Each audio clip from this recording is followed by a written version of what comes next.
And I'm Surae. Andrea and Mike are both off. Monica Samtani has your time saver traffic. We begin first with Howard Bernstein and today's forecast. Where's your V-neck dress, by the way? My V-neck dress, yeah, I left it at home.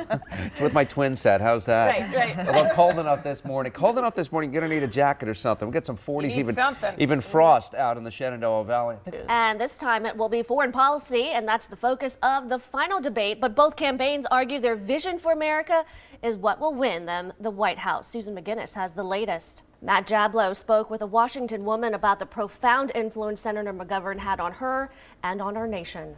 McGovern was a decorated World War II bomber pilot who said he learned to hate war by waging it. In his losing 1972 presidential campaign, he promised to end the Vietnam War and cut defense spending by billions of dollars.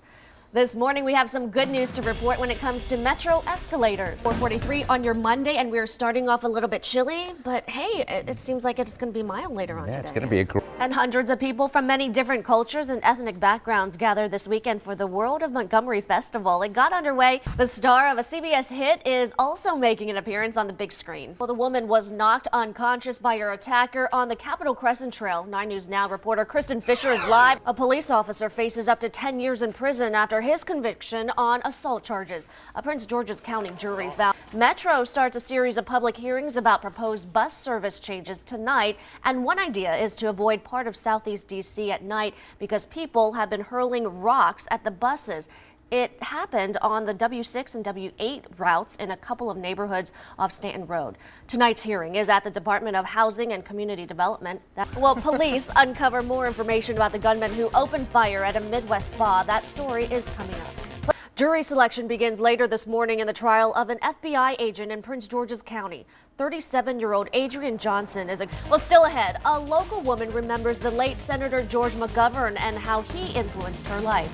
Thanks, Jess. It's that time of year when we like to be scared at the movies. Paranormal Activity 4 debut. Good morning, everybody, on this Monday. It's going to turn out to be a great one. Welcome back, everybody. And I am liking the summer-like temperatures later on this week. Yeah, it's really going to warm up a lot. Monica, thanks. After becoming unresponsive last week, former presidential candidate George McGovern died on Sunday. He was 90 years old. And now they can celebrate a saint of their very own. Anna Montrega reports on Pope Benedict's naming of new saints from the Vatican. Not looking too bad, though. No. Right now, Don't Howard jinx it. Bernstein I know, has... really. You know, as soon as we say that. I know. Morning traffic. Yes. Anything can happen. You know what? Bruce Johnson jinxed the game. I said, you jinxed it. And then, lo and behold, anyway, we'll talk about that later. All right, weather-wise. Kristen Fisher live in Bethesda. Thank you, Kristen. Jess, over to you. Thank you to you both. Early voting begins in the District of Columbia today, and you can vote between 8:30 a.m. and 7 at night. At 8 early voting locations, there's one early voting center in each ward. For the exact locations, you can go to our website at WUSA9.com. Trial for FBI agent Adrian Johnson begins in Prince George's County today. The 37-year-old is charged with... If that's possible. Yeah, we're going to have some great weather here by midweek. You know I love you. You too. It's a love fest. Except this morning it's chill. And plus, the Redskins lose despite some late heroics from RG3. Here's Kristen Brissett with your morning sports. And local leaders in one county agree to pay more than $3 million to students who were assaulted or falsely imprisoned during a post-game celebration 2 years ago in College Park. And I'm Surae Chin. Andrea Roan and Mike Heideck are both off today. Meteorologist Howard Bernstein is live on the weather terrace with our forecast. It's pretty chilly right now. I see your jacket on, Howard. Jackets and even some... All right, to other news now. The man police say threw a Molotov cocktail in the middle of a crowded Arlington mall is due in court today. Leon Trail is expected to appear in federal court at a detention hearing. This morning, the Prince George's County Police Department is investigating a hit and run in Adelphi that left a pedestrian in critical condition. It happened Saturday afternoon on University Boulevard. The 21-year-old man was found lying in the road by police. The striking vehicle continued without stopping. Preliminary investigation reveals the driver of the striking vehicle and another car were speed racing. The pedestrian was struck when he stepped into the road. The second vehicle crashed and the driver was taken into custody. Tragedy brought a D.C. community together this weekend. 30-year-old T.C. Maslin has been in the hospital suffering from a traumatic brain injury ever since he was beaten with a baseball bat and a BB gun in August. Capitol Hill residents came together yesterday in a community event in his honor. Row, row, row your boat gently down the stream. family affair, one that T.C. Maslin would have enjoyed. He would be just amazed to know that so many people care. I wish he could be here today. Hundreds came out in support. We feel so loved. T.C. Maslin was beaten, robbed, and left for dead near Eastern Market walking home from a Nats game 2 months ago. 3 people accused of the crime are in jail, held without bond. Today's Fall Safety Festival is dedicated to the Maslin family. It is wrenching to know what she's going through. They have, Jack was 20 months old when this happened. Abby's a teacher at Brentwood Elementary School, but now she cares for TC and their little boy full time. Every penny earned at this event will go to the Maslin Family Fund. The Nationals donated baseball memorabilia to be raffled off and made TC his own jersey. Supporters took a moment to write the young, loving father messages. I think I'm still kind of shocked that this is where we are, and I look around and this is the kind of day and kind of experience we would have been having together just a few months ago, and it's really hard to think about being alone and being far apart from each other, and that such a hideous thing has happened to us. It's still hard to accept.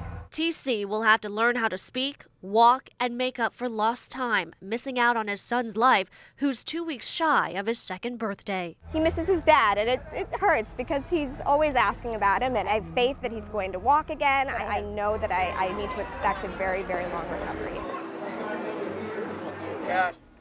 And they raised about $20,000 so far. That's going to the family. The time right now is 6:36. Get ready for some warm weather this afternoon. Howard is up next with the forecast. Welcome back. Today we're focusing on the strain of Hispanic caregivers.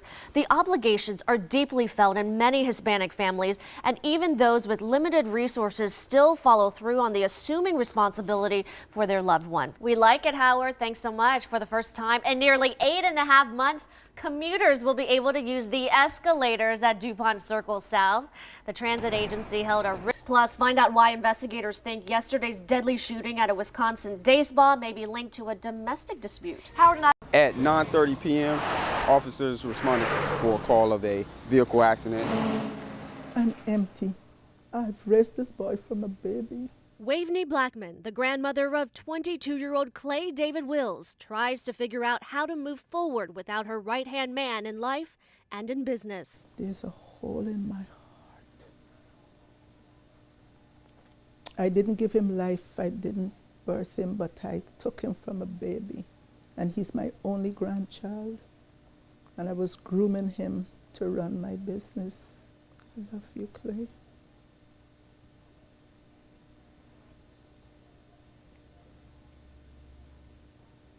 She had hoped Wills would one day run her healthcare business, but instead has to explain to his 1- and 3-year-old children their father is gone. Police say Wills and another driver were drag racing down Central Avenue near Soper Lane and Seat Pleasant around 9:45 Friday night. He walked out of here last night about 8:30, full of life, laughing.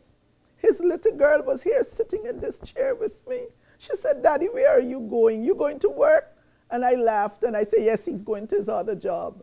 And we laughed. I said, "Clay, why don't you stay home with his child?" Had he made that choice to stay home, Will's car would not have ended this way. And all I heard was boom, boom, boom.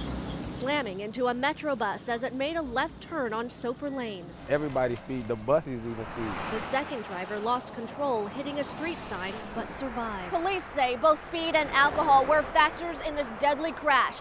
People in this area say parts of Central Avenue are known for street racing.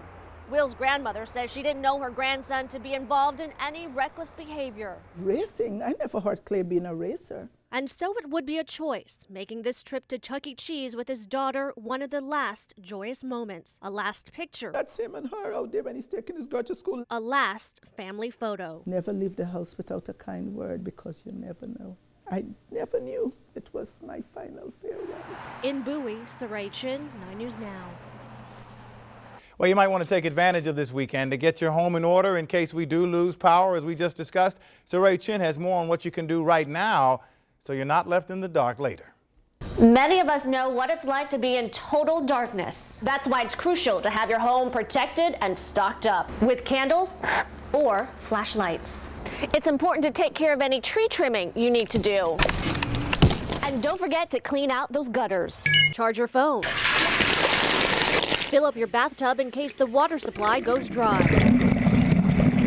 Now would be a good time to eat or drink what's in the refrigerator. Empty your fridge, but fill up the tank. And buy some ice.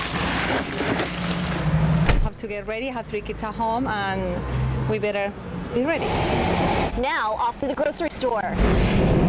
Here's where you want to pick up a 3-day supply of food. Grab some extra dog food, charcoal and wood, batteries, pick up some canned food. and also don't forget your munchies. Make sure you've got plenty of water. Definitely water and wine.